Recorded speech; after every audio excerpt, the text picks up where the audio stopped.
नमस्कार, मैं हूं अंजलि और आप देख रहे हैं जबलपुर खबर। तो चलिए शुरुआत करते हैं आज की मुख्य खबर से। गुरु में संसार समाया, उनका है आशीष पाया।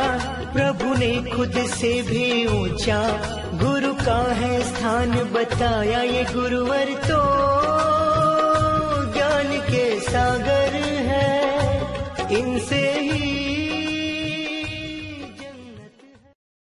गुरु पूर्णिमा एक भारतीय पर्व है जिसे हिंदू धर्म में बड़े ही हर्षोल्लास से मनाया जाता है। गुरु पूर्णिमा गुरु के प्रति श्रद्धा का नमन का पर्व है। इस दिन अपने गुरु का पूजन करने का विधान है। गुरु का हमारे जीवन में बहुत महत्व है।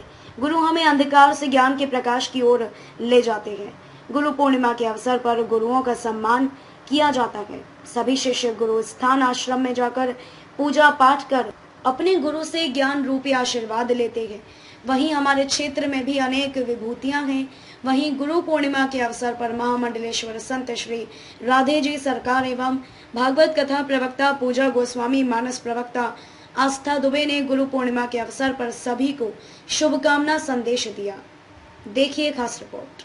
गुरुर्विष्णु गुरुर्देवो महेश्वराय, गुरुर्साक्षात् परं ब्रह्म तस्मै श्री गुरुवे नमः। ध्यानमूलं गुरुर्मूर्ति, पूजामूलं गुरुपदं, मंत्रमूलं गुरुर्वाक्यं, मोक्षमूलं गुरुकृपा। आप सभी देशवासियों को गुरु पूर्णिमा के पावन पर्व की बहुत बहुत बधाई एवं बहुत बहुत शुभकामनाएं। गुरु को ब्रह्मा, विष्णु और शिव स्वरूप बताया गया है, क्योंकि ब्रह्मा सृजन करते हैं, विष्णु पालन करते हैं और शिव संहारक के देवता कहे गए हैं। ठीक उसी प्रकार से गुरु भी ब्रह्मा स्वरूप है, क्योंकि वो शिष्य के अंदर दिव्य शक्तियों का सृजन कर देते हैं। इस कारण वो गुरु ब्रह्मा स्वरूप है। गुरु विष्णु स्वरूप है, क्योंकि वो सत और असत का बोध कराते हैं, हमारा मार्गदर्शन करते हैं, किस मार्ग पे जाना चाहिए, किस मार्ग पे नहीं जाना चाहिए। गलत रास्ते पर यदि निकल जाते हैं तो तुरंत हमको सत्य मार्ग में जाने के लिए प्रेरित करते हैं। इस कारण वो पालन करता भी है, विष्णु स्वरूप है। और गुरु शिव स्वरूप भी हैं, क्योंकि हमारे अंदर काम, क्रोध, लोभ, मोह, मद, मत्सर, छल, कपट, अभिमान, अहंकार, विषय रूपी अनेक जितनी भी दुष्ट प्रवृत्तियां हैं उन सबका संहार कर देते हैं अपने ज्ञान के प्रकाश के कारण से। इस कारण वो शिव स्वरूप भी हैं। ऐसे ब्रह्मा और विष्णु स्वरूप और शिव स्वरूप गुरु के चरणों में नमन करते हैं। हमारी भारतीय संस्कृति में 5 वर्ष के पश्चात गुरु दीक्षा लेने का पूर्ण अधिकार होता है समस्त मानव जातियों को। जैसे ही 5 वर्ष का बालक हो जाता है, फिर उसके बाद गुरु दीक्षा लेने का अधिकारी हो जाता है। पहले के समय में गुरुकुल होते थे, तो छोटे से ही, कम अवस्था से ही उनको गुरु प्राप्त हो जाते थे। यही कारण था कि पहले के जो संतानें होती थी वो तेजस्वी होती थी, अंदर से ऊर्जावान होती थी। गुरुर् ब्रह्मा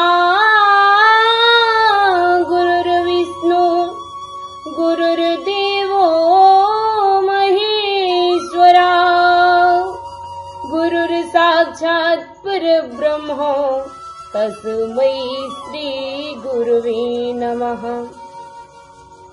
आज गुरु पूर्णिमा की पावन पर्व पर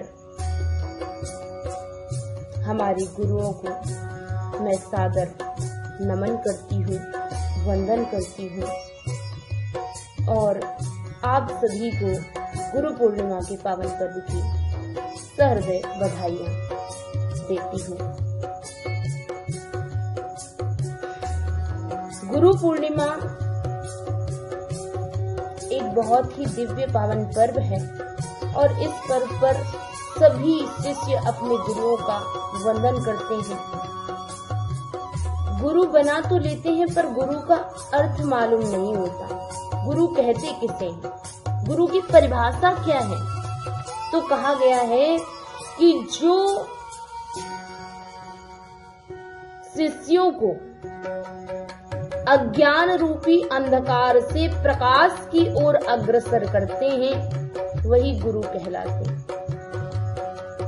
कोई कहते हैं गुरु की जरूरत क्या है, तो आपको बताऊं कि गुरु की आवश्यकता क्या है, गुरु की जरूरत क्या है। जैसे आप बाजार से कोई कारतूस लेकर आए और हाथ से उस कारतूस को चलाएं तो वो कुछ ज्यादा असर नहीं करेगा, पर अगर कारतूस को बंदूक में रखकर चलाया जाए तो वो अपना प्रभाव दिखाएगा। इसी प्रकार से जब गुरु की वाणी रूपी कारतूस गुरु के मुख रूपी बंदूक से चलता है, तब वह व्यक्ति के पाप, ताप और संताप को मिटा देता है। इसीलिए गुरु की आवश्यकता है। आप सबको पुनः गुरु पूर्णिमा की हार्दिक शुभकामनाएं, बहुत बहुत बधाई। आपके जीवन के पाप, ताप, संताप मिटते रहें, आप लोग प्रकाश की ओर अग्रसर हों। ऐसी शुभकामनाओं के साथ वाणी को विराम। जय जय श्री सीताराम, जय जय श्री सीता। खबरों में अब तक के लिए बस इतना ही। मिलते हैं फिर ऐसी ही किसी बड़ी खबर के साथ। तब तक के लिए नमस्कार और देखते रहिए जबलपुर खबर।